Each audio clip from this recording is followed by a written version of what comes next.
Carlos a vécu dans cette demeure dès son enfance et il se souvient d'un moment crucial dans son histoire. Lorsque le bois de chauffage et le charbon étaient transportés de la porte d'entrée vers l'arrière du bâtiment, cela occasionnait beaucoup de saleté. Un jour, ma grand-mère s'est plainte à mon grand-père à ce sujet.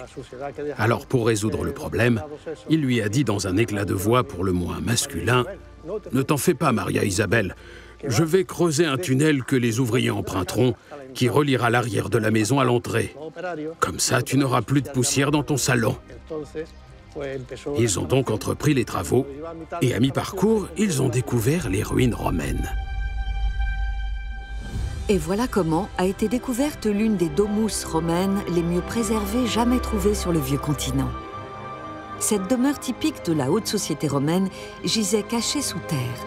Les domus romaines ont plusieurs pièces, des chambres, une salle à manger, un atrium pour accueillir des invités, des salles de bain et bien d'autres aménagements.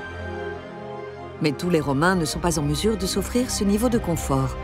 Les classes plus modestes vivent dans des insulae, des habitations simples dans des immeubles remplis d'appartements qui ne disposent généralement que d'une seule pièce. La qualité médiocre des matériaux utilisés pour la construction rend les insulae vulnérables aux effondrements et aux incendies.